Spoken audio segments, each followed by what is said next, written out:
Shalom and welcome back to Hebrew Foundations. Today we're talking about preparing for what's coming, not only physically but spiritually, as we learn how to walk in readiness in a world that is beginning to shake.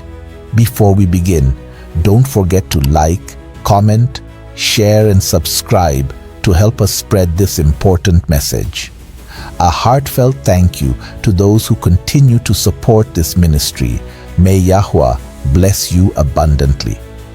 Parents, we encourage you to use this video as a teaching tool for your children. Now, let's begin. Everywhere we look, something feels unstable. Coming off the heels of the longest government shutdown in history, rising food costs, the fragile financial system, wars, and rumors of wars. It seems like every system people trust is beginning to shake. But this is not the time to panic. It's the time to prepare. Not just physically, storing food, water, and resources, but spiritually. Because when man's systems collapse, only Yahuwah's kingdom will stand. Yahushua HaMashiach told us these days would come. Matthew 24:6-8 reads, "And you will hear of wars and rumors of wars. See that you are not troubled, for all these things must come to pass, but the end is not yet. For nation will rise against nation, and kingdom against kingdom. And there will be famines, pestilences, and earthquakes in various places. All these are the beginning of sorrows." In addition, Hebrews 12:25-27 tells us, "See that you do not refuse him who speaks. For if they did not escape who refused him who spoke on earth, much more shall we not escape if we turn away from him who speaks from heaven, whose voice then shook the earth.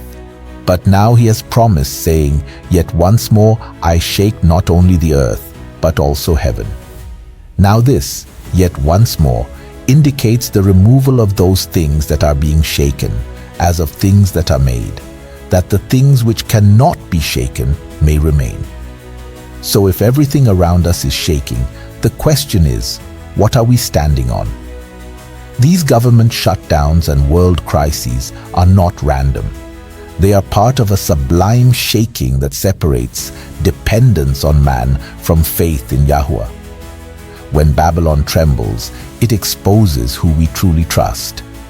When the news says, "Shut down," the Most High says, "Wake up."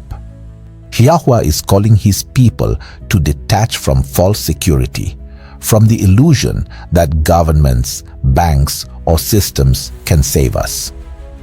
Haggai 2:6-7 tells us, "For thus says Yahuwah of hosts, once more, it is a little while, I will shake heaven and earth, the sea and dry land, and I will shake all nations, and they shall come to the desire of all nations, and I will fill this temple with glory kabod, says Yahuwah of hosts."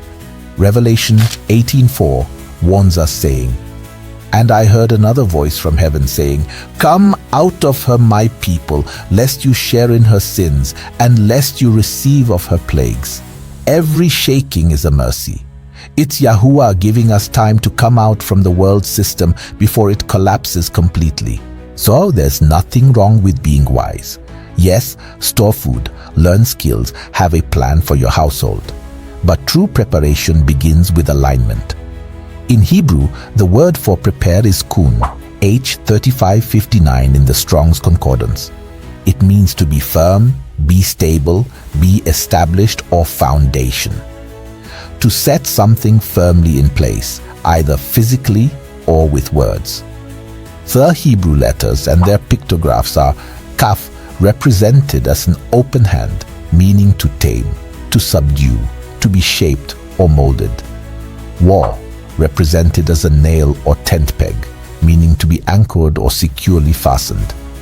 Nun, represented as a seed, meaning life that grows, endures, and continues. So in Hebrew, to prepare can mean to be subdued, secured, and able to endure, or said another way, to be shaped and anchored in order to continue. Preparation isn't panic. It's being established, rooted, and made firm in the Most High. You can fill a pantry but still have an empty spirit. You can have supplies and still lack discernment. Yahuwah isn't just raising survivors. He's raising remnant people who are rooted in faith. Proverbs 6:6-9 supports this idea of being prepared. Go to the ant, you sluggard, consider her ways and be wise, which, having no captain, overseer, or ruler, provides kun, her supplies in the summer, and gathers her food in the harvest. How long will you slumber, O sluggard? When will you rise from your sleep? The ant represents the wise believer. Even without anyone constantly instructing her, the ant prepares, plans, and works faithfully. In the same way, a mature believer doesn't need to be forced to pray, study, or obey. They are guided daily by the Ruach HaKodesh, not by external pressure. Summer represents the season of fruitfulness, the time to labor while there's light, to plant seeds of obedience, to build spiritual endurance. But the one who continues to sleep, ignoring conviction, neglecting prayer, avoiding obedience, will soon find that spiritual poverty creeps in silently. When we fail to gather the word and store up truth in our hearts, we run out of strength in times of testing. Just as physical laziness leads to hunger, spiritual laziness leads to confusion, fear, and distance from Yahuwah. The wise believer doesn't wait for the storm to prepare. They build their foundation now. The time to gather is while the season of grace is still open. The Most High is calling us to move with the same wisdom as the ant, to prepare while there's still light, to gather while it's still summer. Because just as the ant stores for winter, we are called to store spiritual strength for the seasons ahead. The world is entering a time of shaking. Systems are unstable, governments are uncertain, but Yahuwah's people are not caught off guard. This is the hour to work while it is day, to fill our lamps with oil, to prepare both physically and spiritually for what's coming. Right now, we're watching a world being trained to depend on man for its daily bread. Digital currency, government aid, and global systems of control. That's the Mark mindset, conditioning people to accept whatever they must in order to keep living. But Yahuwah's people have always depended on him. The mark of readiness isn't what's in your hand, it's what's written on your heart. In these last days, the true seal of Yahuwah is not a chip, a code, or a political mark. It's his Torah written on the hearts of his people. Jeremiah 31:33 says, "But this is the covenant that I will make with the house of Yasharal after those days, says Yahuwah. I will put my law in their minds and write it on their hearts, and I will be their Aluah, and they shall be my people." Hebrews 10:16 echoes this promise. "This is the covenant that I will make with them after those days, says Yahuwah.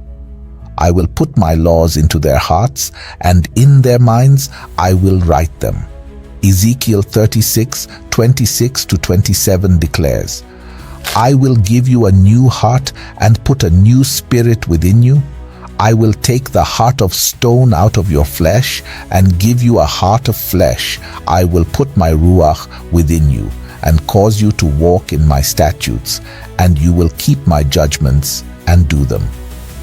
Only those who have his word written on their hearts will stand when the systems of this world collapse, because you can't be bought, bribed, or broken when you belong to him at the deepest level.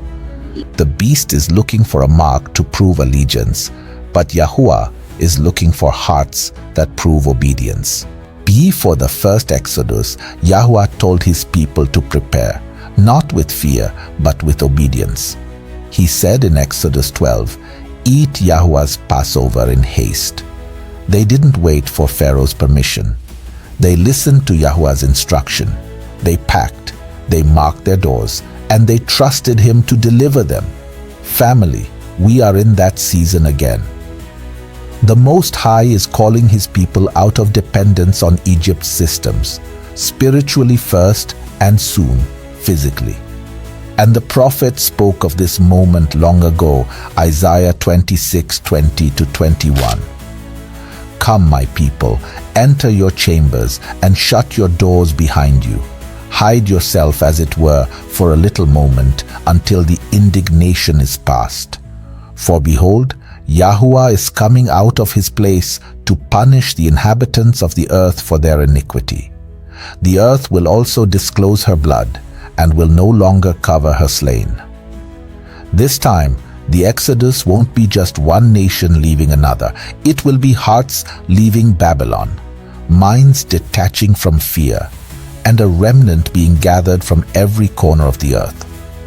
Beloved, Yahweh is still gathering his people. He's preparing hearts, families, and communities to stand in faith when the world falls into chaos. The question isn't just whether you're stalked, but whether you're rooted, because when the lights go out, his light will still shine. Yahusha reminds us of this in John 8:12. Then Yahusha spoke to them again, saying, I am the light of the world. He who follows me shall not walk in darkness, but have the light of life. Don't fear what's coming. Fear missing what Yahuwah is doing. He is preparing a remnant, not to run, but to endure and overcome. Every shaking is mercy. Every crisis is a call to return to the covenant. Let the world stockpile. Let us sanctify. Let the world plan for comfort. Let us prepare for obedience. And yes, it is wise to prepare physically, but our physical preparation should never overshadow our spiritual preparation. Because food, supplies, and resources may carry us through a moment, but set-apartness, discernment, and obedience will carry us through the tribulation. When Babylon shuts down, Zion rises up. But only those who are spiritually anchored will stand when the systems fall. Hallelujah! All praise to the Most High. Until next time, stay watchful, stay ready, and stay rooted in Yahuwah's kingdom. Preparation is not fear, it's faith in action. Shalom.